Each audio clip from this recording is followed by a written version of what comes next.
A paz do Senhor, mais uma vez, não junto com os irmãos que estão do outro lado, acredito que estão nos assistindo a este momento, a hora combinada dos 8h30, inicialmente começa a nossa pregação, o nosso culto de oração, para nos fortificar na fé, uma vez que estamos, nessa situação de quarentena. Sabemos que muita gente, precisa se alimentar espiritualmente, não só de forma carnal.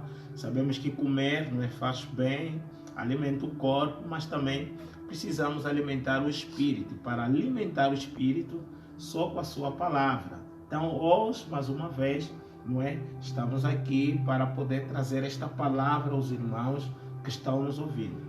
Por favor, pega a tua Bíblia, no texto que vai dirigir o nosso culto, no dia de hoje, está em segunda carta, de Coríntios, no seu capítulo 5, para quem viu o nosso recado de manhã, já passamos isso em vídeo. Então, hoje, às 6 horas, só queremos concretizar aquilo que nós passamos de manhã. Então, vamos lá. Acredito que você que acompanha o vídeo já tem a Bíblia aberta, assim como eu tenho a minha Bíblia aberta. Então, por favor, é só nos acompanhar na leitura, que diz o seguinte: segunda carta de Coríntios, capítulo 5, versículo 1, Vamos ler até o versículo 10, mas vamos ler assim, alguns versículos. Diz o seguinte: porque sabemos que se a nossa casa terrestre deste tabernáculo se desfizer, temos de Deus um edifício, mas uma casa não feita por mãos, eternas nos céus. Segundo versículo: e por isso também gememos, desejamos ser revestidos da nossa habitação que é do céu.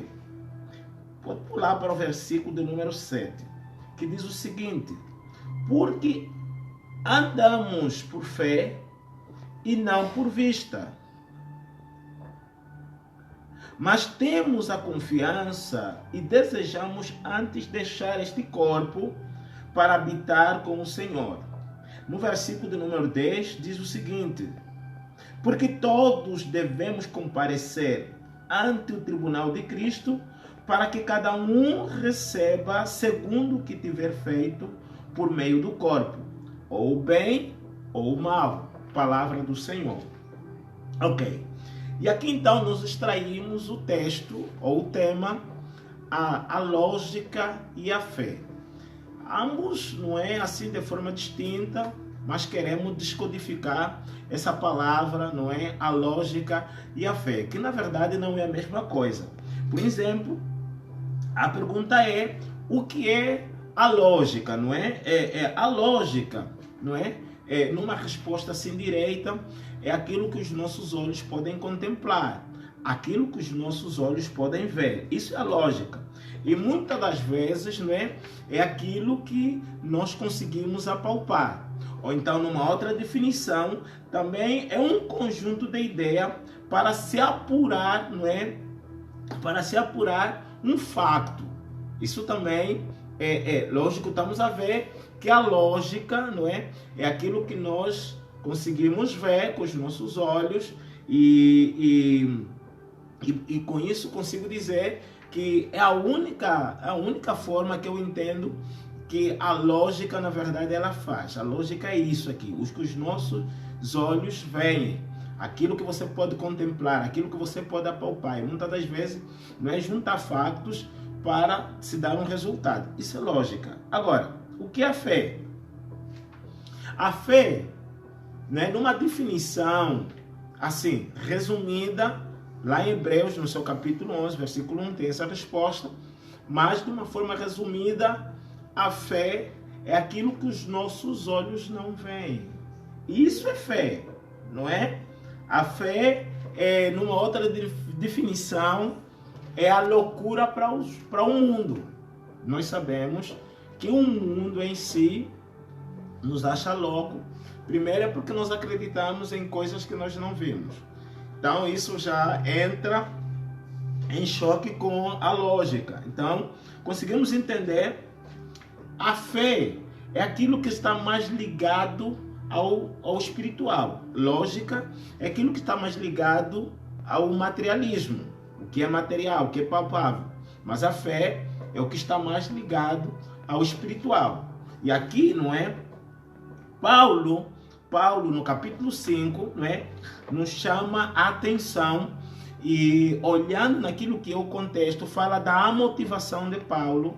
O que fez Paulo? O que motivava Paulo a pregar? O que motivava Paulo, não é, seguir com a vida, com o evangelho? O que motivava Paulo a andar? E nós encontramos aqui a resposta que Paulo era motivado pela fé e não pela lógica. É por essa razão, não é, que nós queremos, não é, falar muito desse versículo. Paulo, por sua vez, ele entendeu andar pela fé. E porque o cristão só tem a ganhar quando na verdade anda por fé. Agora, entenda, Paulo, eu gosto muito das cartas dele porque ele é muito detalhista, faz-nos entender perfeitamente o que, porquê, não é, a razão das cartas dele. Então, logo no primeiro versículo, no capítulo 5, não sai daí primeiro, logo no versículo 1 do capítulo 5, que nós estamos a ler, ele começa a dizer ali, entenda, porque sabemos que se a nossa casa terrestre deste tabernáculo se desfizer, temos de Deus um edifício. Se a casa terrestre se desfizer, nós temos de Deus um edifício. Então, é muito perigoso nós andarmos na lógica só. É muito perigoso nós andarmos só naquilo que nós vimos. Imagine só, vou dar um exemplo muito prático. Por exemplo, as câmeras, algumas vezes, elas enganam. Você tira uma fotografia e a fotografia pode ser alterada. O corpo e tudo. Mas os olhos estão a ver. E para quem vê, pode acreditar porque é aquilo que os olhos estão a ver. Isso é lógico. Não é? Os noticiários apresentam, olha, a mídia está mandando muitas mensagens acerca do coronavírus. Já são muitas receitas, por exemplo, para superar essa causa do coronavírus. E todo mundo cai na receita. Se não é cebola, é alho. Se não é alho, é vaporização.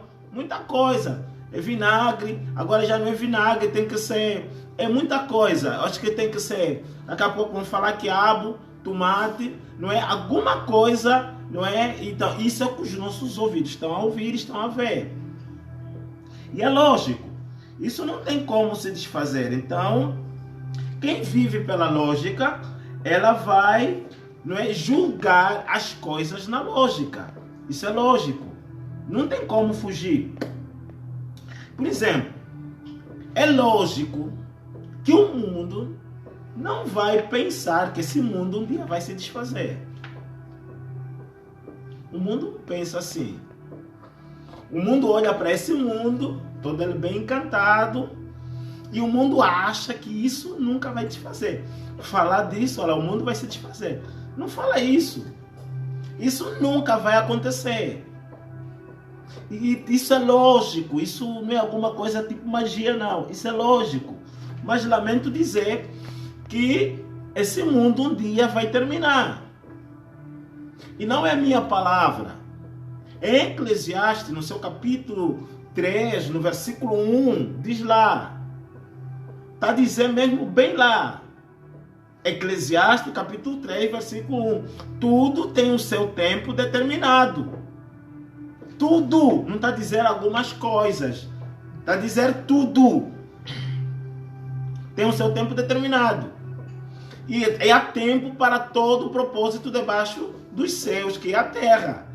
Então, tudo tem o seu tempo determinado. Isso fica bem patente para o irmão, fica bem patente para a irmã. Tudo tem o seu tempo determinado. Infelizmente, tudo. Agora a pergunta será: e a beleza da mulher? A beleza do homem, será que também tem um tempo determinado? Tem um tempo determinado. Para você que é mulher, não é? Sei que as nossas irmãs gostam de estar bem pintada, bem apresentada. E isso louva a Deus, porque Deus vos deu esse toque de mulher. Se apresentar, se pintar e tal. Mas olha, isso aqui vai acabar. Só que na lógica, nenhuma mulher jovem, moça, bonitinha, ela acredita que um dia vai ficar velha. Não acredita que um dia vai ficar velha. E se ele falar que tá ficar velha, tá ficar mais velha, tá amarrado. Isso não é pra mim. Calma aí. Isso é lógica. A lógica vai te provar isso, que você não vai envelhecer. Mas, por favor, para um pouco. Olha para a mãe. Como é que está a mãe? Será que a mãe é a mesma pessoa? É a mesma jovem? Olha para o pai. Será que o pai é a mesma pessoa? Então não tem como você amarrar, acorrentar uma coisa que tem a ver, não é? Que é os olhos. Estamos a falar aqui os olhos da carne, né? A lógica nos faz não acreditar nisso. É lógico isso. Pensa que a beleza é eterna. Pensa que pronto, nada vai mudar. Para os homens que levantam ferro, tem aí então um peitão, sim senhor, Deus seja louvado, mas por favor, isso tudo vai acabar. Não é eterno, isso não, essa beleza toda, principalmente para as nossas irmãs, para os nossos irmãos jovens, mais pequenos, por favor, reflita que tudo vai acabar, tudo tem o seu tempo determinado. Então não se envaidece muito. Tem que ter um bocadinho mais de controle. Tem que ter um pouco mais de controle. Não se envaidece muito. Isso é lógica. Por exemplo, é lógico. Se alguém vai para um médico e é diagnosticado câncer. Isso é lógico. O médico estudou, fez a sua medicina, tem especialidade na área. O câncer que foi diagnosticado é maligno. O que vai acontecer? Ele pode te determinar o tempo de vida. Há pessoas que estão a viver com tempo de vida já assim não é contado. Isso é normal. É lógica. A lógica faz isso. Ele estudou para isso, estudou para apresentar esses resultados, não é? A essa pessoa que tem um câncer maligno, se por exemplo for no cérebro, não é? E não tem como mudar essa situação. Então isso é lógico, isso não tem como mudar essa situação, não é? A lógica diz isso. Os resultados estão lá, não tem como mudar essa situação, não tem como mudar essa situação. Assim também como pode acontecer, não é? Para uma mulher que antes de conhecer Jesus, não é? Nas suas aventuras, acabou contraindo uma gravidez indesejada, porque não pensou, não contou, não é? E de repente fez um aborto, interrompeu a gravidez e pronto, passou-se o tempo. E depois de passar o tempo, o que acontece? Vai para um médico, está mantida, tem um relacionamento novo, não é? Se calhar casou e o homem quer, como todo mundo espera, um filho na relação.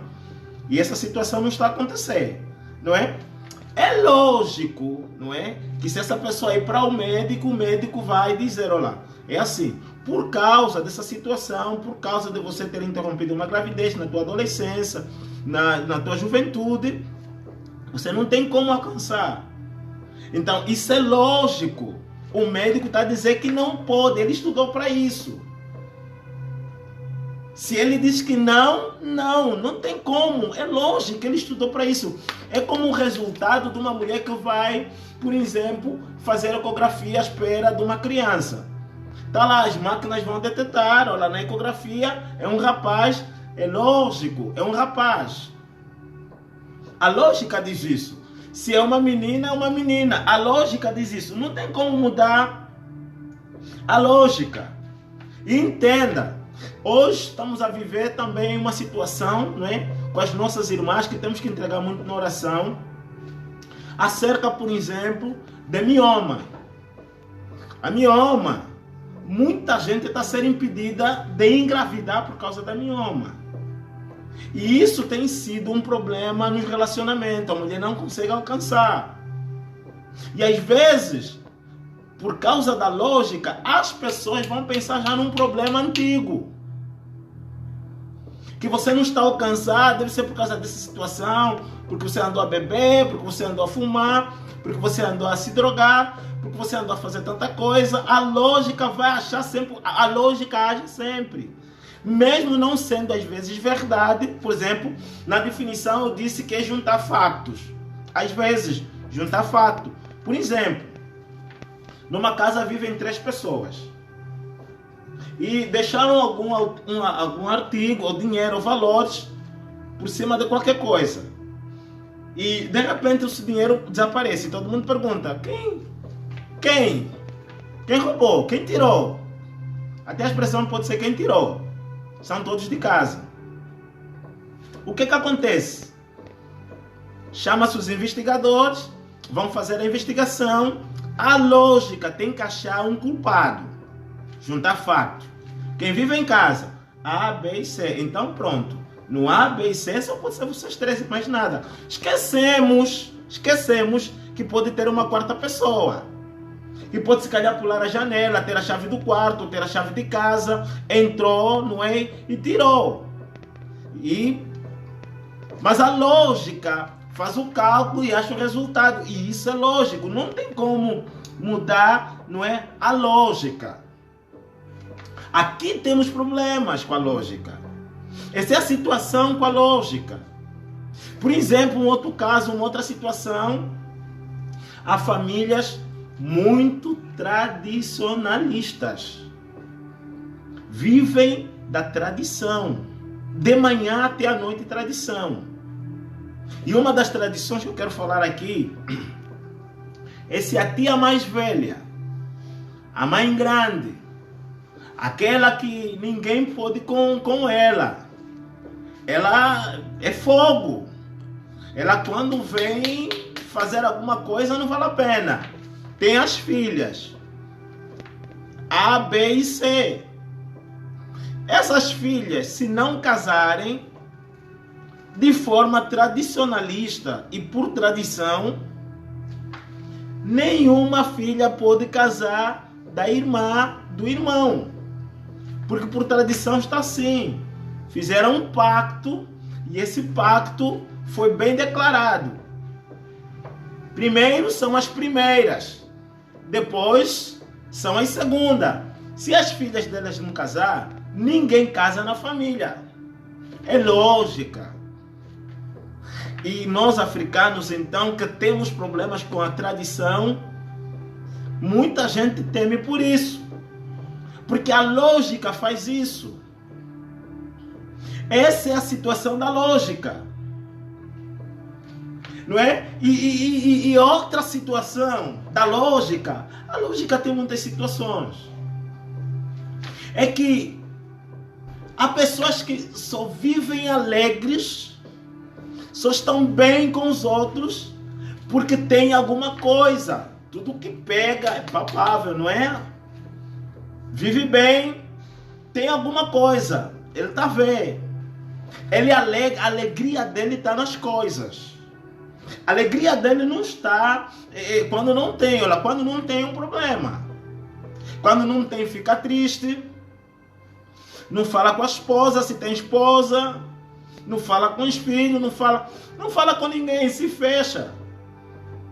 Porque ele não tem absolutamente nada. A alegria dele está nas coisas.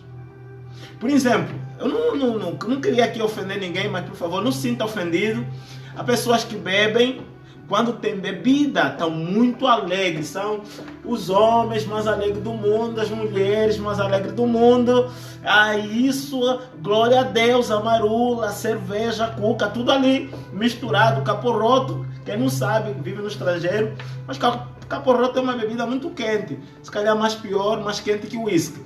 Então, e essas pessoas só vivem alegres por causa disso. E se não tiver, meu Deus, ficam tristes, ficam murchos. Ficam sem como, não sabem o que vão fazer. Você até pensa que está doente, porque não está bebendo. Não bebeu hoje, não fumou, não drogou, está doente. Há pessoas que estão a largar a droga, por exemplo, né, por causa de estarem muito viciados na droga, e quando tiverem a deixar, né, o corpo apanha uma reação. Mesmo bebida. A bebida é a mesma coisa. Quando alguém é muito viciado na bebida e deixa de beber, o corpo treme. Então, você olha para essas pessoas doentes. É lógico, eles só vivem com as coisas que vêm. E isso tem sido um problema. Olha o que acontece com Mateus no seu capítulo 24, no versículo 1 e 2. A Bíblia diz que Jesus, num certo tempo, visitou o templo de Salomão. Quando Jesus visitou o templo de Salomão, olha aqui, não é? Na retirada do templo, os discípulos chamaram ou aproximaram-se de Jesus, segundo o texto, aproximaram-se de Jesus e começaram a apresentar o templo, começaram a se envaidecer com o templo de Salomão. Olha o templo de Salomão. Jesus vem ver o templo de Salomão. Olha só como é que é o templo. Olha as paredes. Estou aqui a conjecturar. Talvez não seja isso, mas está aí a mostrar o templo a Jesus. Jesus, olha as paredes. Olha só como é que esse templo é. Não é? Você começa a se ver do outro lado, fazendo ideia do que você se orgulha mais com as coisas desse mundo. Se calhar você se orgulha com a tua casa. Se calhar você se orgulha, se vale muito pelo carro, pelo melhor carro. Você tem o melhor carro. Você tem a melhor casa, vive na melhor vila. E você se envaidece quando alguém te perguntar, vives aonde? Eu vivo no Atlântico Sul. Meu Deus, você vive no Atlântico Sul. Aquelas casas são muito caras. Elas sim, são muito caras. E tal. É uma publicidade. E isso estava acontecendo com Jesus e os seus discípulos. Olha as paredes. Olha só os degraus. Jesus, vem Jesus. Jesus é muito paciente. Jesus tem paciência. Eu acho que nós também devemos ter paciência. Às vezes, antes de falar alguma coisa, primeiro escutar, observar. E Jesus tem paciência. Nós vamos chegar lá. Você vai chegar lá. Você vai gostar dessa pregação. Você vai gostar dessa palavra. Essa palavra é gostosa. E Jesus está a apreciar. Está aí a apreciar. Olha, sim, olha as escadas do templo, Jesus. Jesus, vem ver. Olha os pilares. Esse templo nunca vai cair. Esse templo vai permanecer. Está lá em Mateus, no seu capítulo 24. Estão a apresentar as janelas do templo. Jesus, olha as suas janelas. Se calhar eram de ouro. Alguns investigadores dizem, nos seus cálculos, nas suas análises, nas suas pesquisas, que o teto era forrado de ouro. E hoje que está a mostrar a Jesus, olha só o teto. Se calhar, não é? Para quem vive na lógica, estaria a fazer cálculo. Meu Deus, que templo! Mas eu acho que Jesus não olhou assim. Jesus não viu assim. Jesus apreciou, viu eles a dizer, e em resposta, no versículo 2, sai Jesus a responder. Calma aí, não se gabem com esse templo. Não vale a pena se valorizarem com esse templo. Tudo nesse mundo vai acabar. Esse templo vai ser destruído. E não vai sobrar pedra sobre pedra. Isso escandalizou um templo desse, Jesus. E tudo vai, não vai ficar absolutamente nada. E aqui eu já começo a entender o tema. Quer dizer que a lógica não está em cima da fé. A lógica não passa por cima da fé. Não viva por vista. Viva pela fé. Caminhar pela fé é melhor do que caminhar por vista.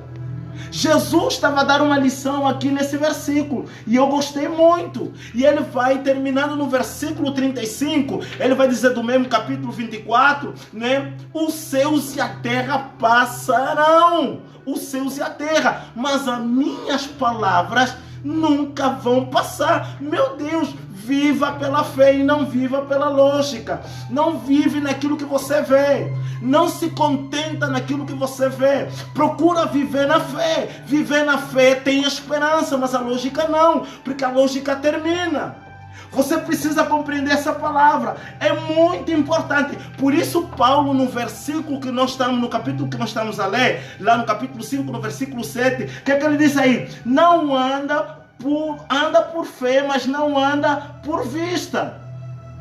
Quer dizer que a lógica não está em cima da fé. A lógica não pode estar em cima da fé. A fé escandaliza a lógica. Por quê? Imagina um paralítico. Para a lógica, o paralítico não pode andar. Quem nasceu paralítico vai morrer paralítico, vai viver paralítico. Mas o que é que faz a fé? A fé, quem crê em Jesus, ainda que nasceu paralítico, ele vai andar em nome de Jesus. Se você, o teu filho é autista, não é nasceu autista, deixa essa mensagem para você, para sua casa, recebe essa mensagem. A lógica diz que não vai falar, a lógica diz que vai viver assim pro resto da vida, mas quero te dizer, viva pela fé. A fé crê em Jesus, e quando você crê em Jesus, você vai andar por cima das águas. Nós temos a falar aqui, Pedro andou por cima das águas. Então não viva pela lógica, vive pela fé. O que a lógica diz mais? A lógica diz que quem tem mioma não vai conseguir conceber. Mas quero te trazer uma mensagem muito boa para você nessa noite. A fé contraria. A fé basta você crer em Jesus. Se você crer de coração, automaticamente você vai conceber. O que diz a lógica? A lógica também vai dizer que se você tiver um câncer maligno com uma data para poder te determinar, você vai morrer. Não tem como passar. Mas quero te dizer que a fé contraria isso. Não tem como permanecer na lógica, porque a lógica vai ser escandalizado pela fé. O que diz esse coronavírus que está vivendo aí? Sabe o que diz a lógica? A lógica está dizendo que se você apanhou mesmo, alguém apareceu e disse que não tem cura. Lógico, Deus, a mão está aí. Mas quero te dizer, se a lógica diz que não tem cura, que o coronavírus veio para matar, veio para roubar, veio para destruir as famílias, veio para desestabilizar o país, mas quero te dizer que a fé vem na contramão. Jesus está dizendo, ainda que você morra, entenda, é a fé que está a dizer, ainda que você morra, você vai viver, você terá uma vida. Não tem como. Jesus está a dizer para fora, Lázaro, sai para fora. E Lázaro estava morto, saiu para fora. Diz aquela menina que morreu, olha, menina, levanta. E aquela menina levantou. Isso é fé. Anda pela fé e não anda pela lógica. Crê nisso. A fé vai contrariar sempre a lógica. Não tem como permanecer, não tem como. Olha só, Jesus, ele viu um homem de nascença. Um homem que nasceu, a Bíblia está dizendo que nasceu cego. Você pode procurar em João no seu capítulo 9, no versículo 1 está lá. O homem nasceu cego. Um homem que nasceu cego. João 9, pode apontar aí. O homem nasceu cego. E Jesus ia passando, de repente viu o homem. Quando Jesus se aproximou, os discípulos saíram logo, olha, ele pecou. Ou os pais deles pecaram. Não, ele nasceu cego por quê? Por que ele é cego assim? Não, ele pecou. Sabe, isso é lógica. Na tradição isso pega, isso vale, isso é lógica. As pessoas se julgam sem você saber o que você é.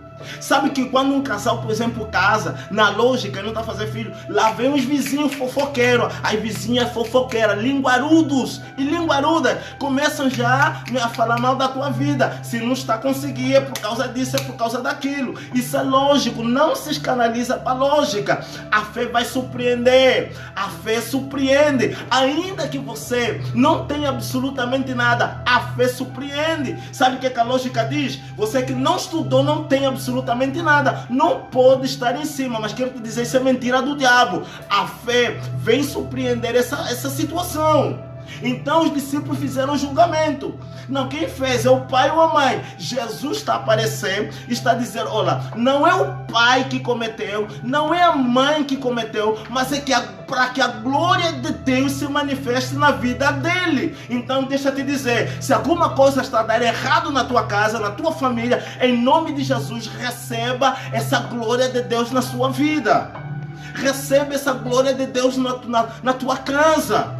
Escuta, alguma coisa está errado, é para que a glória de Deus se manifeste em ti.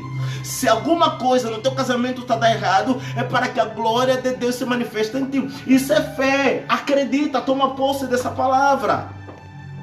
Coronavírus que está a dar sucesso, escuta, acima da fé não tem mais ninguém. Apenas os anjos podem cantar: Santo é o Senhor, glorificado é o Senhor, e assim seja louvado eterno na sua própria vida. Isso é fé.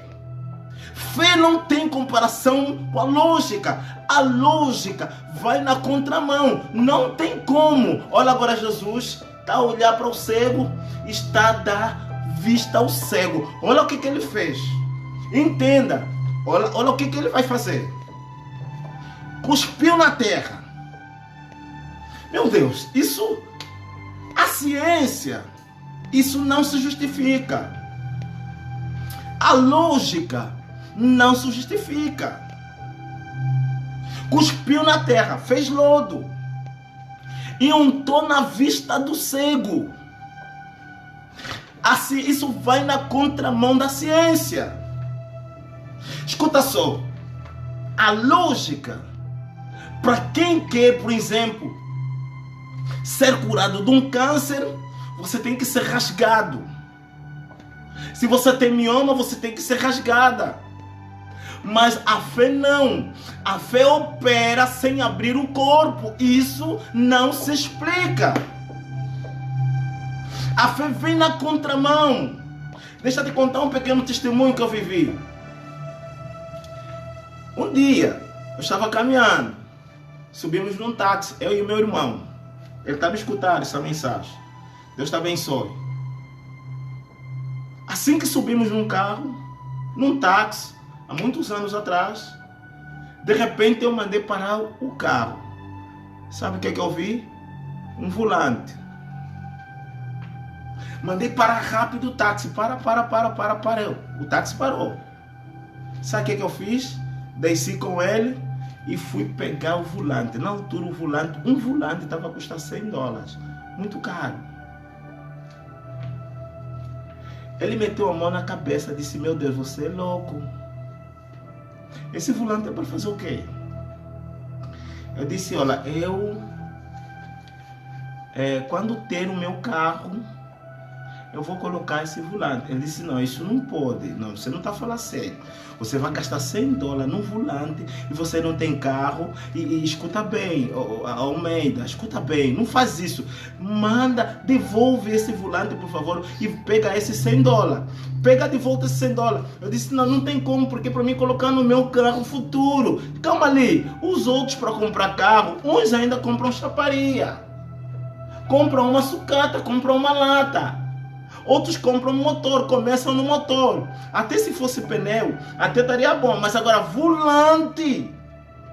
Escuta, eu cheguei em casa, apresentei o volante na esposa, expliquei para nós colocar, né? Como tem uma esposa louca também, graças a Deus. Ela pulou de alegria porque, na verdade, era o volante que vamos colocar no carro. Nem dinheiro tínhamos. E quando o carro compramos, colocamos o volante. E eu levei para o irmão ver: olha, está aqui o volante, o carro está aqui. Se você é louco, isso é fé. Fé vai na contramão da lógica. Vive na fé e pela fé. Não ande na lógica, não caminhe na lógica. E quando você viver na fé, deixa dar essa palavra para você. A tua casa vai ser abençoada. Você não vai ter medo dos ventos. Você não vai ter medo quando te é determinado o que vai acontecer na tua vida. Ainda que um feiticeiro dizer que você vai morrer hoje, por favor, a fé é maior que qualquer feiticeiro. A fé é maior de qualquer palavra. O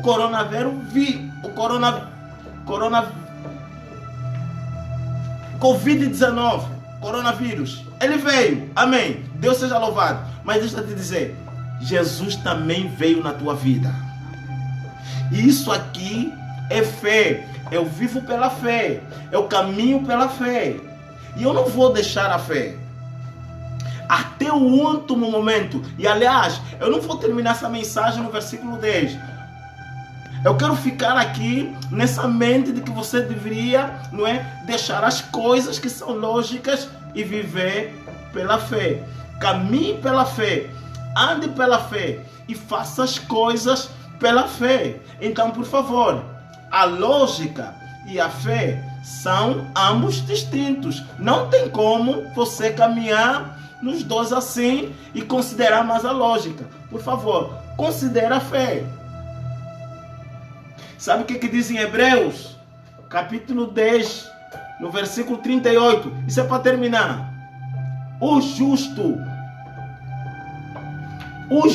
eu sou justo. Se você não é, mas diga como. Fala já, essa palavra é profética é para você. Diga comigo, eu sou justa. Eu sou justo. O justo viverá pela fé. Quem é justo, vive pela fé. Quem não é, não anda pela fé. Não se mete nessa aventura do justo. Você vai morrer cedo. Mas se não, é melhor se converter agora e ser justo. Ande na justiça. O justo viverá pela fé. E termina o versículo. E se ele recusar, a minha alma não terá prazer nele. Isso é Bíblia. Então, por favor, caminhe na fé. Segura essa fé. Essa situação que está aí fora, ela pode terminar. Mas como não pode terminar? Como pode ser a vinda de Cristo? E se for a vinda de Cristo, como está a tua fé? Não se envaidece com as coisas desse mundo. Não se envaidece com as coisas terrenas. Caminhe pela fé. Ande pela fé. Segura essa palavra. E diga no teu irmão ao lado. Caminhe pela fé. Ande pela fé. E fale pela fé. E isso é loucura para o mundo. Escreve isso. Então, que Deus te abençoe. Rica e poderosamente na noite de hoje. Mas antes de terminar, eu queria orar para os nossos irmãos que estão nos assistindo, que ainda não aceitaram Jesus, que aceitem Jesus, por favor. E depois estaríamos a orar para os irmãos que estão ligados nessa oração, para que essa pandemia não venha passar e não só na fortificação da fé. Inclina a tua cabeça, por favor, aí onde você está, e vamos orar. Senhor, nosso Deus e nosso Pai, queremos te agradecer. Primeiro porque o Senhor é fiel. Os teus filhos que estão nos assistindo, Pai querido, temos a certeza, estão nos assistindo, meu Deus, e hoje decidiram entregar as suas vidas a Ti. Já não querem mais de maneira nenhuma caminhar naquilo que é lógico. Não querem se envaidecer com as coisas desse mundo. E querem entregar as suas vidas a Ti, Senhor. Então toma eles nas Tuas mãos. Se algum pecado cometido, Senhor, perdoe. Porque Tu és aquele que perdoa. Ainda que sejam sujos, Tu transformas nele limpo e branco como a lã. Senhor, toma os Teus servos. Toma as Tuas servas. Toma os Teus filhos. Agora, Deus, queremos entregar os irmãos que estão participando nesse trabalho de jejum e oração. Senhor, a luta com essa pandemia, sabemos que é isso espiritual, essa guerra. A guerra não é lógica, embora os olhos vejam as mortes. Mas a guerra não é lógica. A guerra é espiritual, Senhor. Então, meu Deus, queremos que o Senhor atenda a oração dos Teus filhos. Aqueles que estão reunidos a estas horas, é muita gente, Pai. Países estão se dobrando, reconhecendo as suas falhas, os seus erros. Nós também, Pai, queremos reconhecer. Nos perdoa, Jesus. Seja, meu Deus, com as orações de cada fiel. Angola, Itália, Estados Unidos, Brasil, Inglaterra, Europa, América, Pai, a África, a Austrália. Senhor, conhece, meu Deus, aonde estão os fiéis. Então ouve a oração, por amor ao teu nome, no nome de Jesus. Amém. Amém. Deus te abençoe, porque fielmente o irmão tem estado aqui 18 horas e 30 minutos. Então, Deus abençoe a sua casa. Deus abençoe a sua família. Deus abençoe a todos aqueles que nos acompanham, que nos estão cá em Angola. É muita gente que nos acompanha, tenho certeza. Então, Deus abençoe a vossas vidas. Amanhã, nós estaremos de volta nesse lugar, pregando uma palavra para você, fortificando a fé. Estamos em quarentena. Deus abençoe. Mas creia que tudo tem o seu tempo determinado. Jesus está no comando. É verdade que essa situação, o mundo perdeu a direção. O volante já não está na mão do mundo. Mas Jesus ainda está no comando. Então, por favor, estaremos juntos amanhã às 18 horas e 30 minutos. Eu quero fazer lembrar algo. Muitos me cobraram no domingo. Por que não tivemos culto às 18h30? Deixa eu dizer, o nosso culto no domingo é às 10 horas. Então resista a esse horário. Domingo é às 10 horas. Todo mundo já dormiu, depois então acordar, fazer alguma coisa e às 10 horas em ponto, estamos a ser pontual. Começamos o culto. Então Deus te abençoe rica e poderosamente. Então até amanhã às 18h30. Em nome de Jesus. Amém.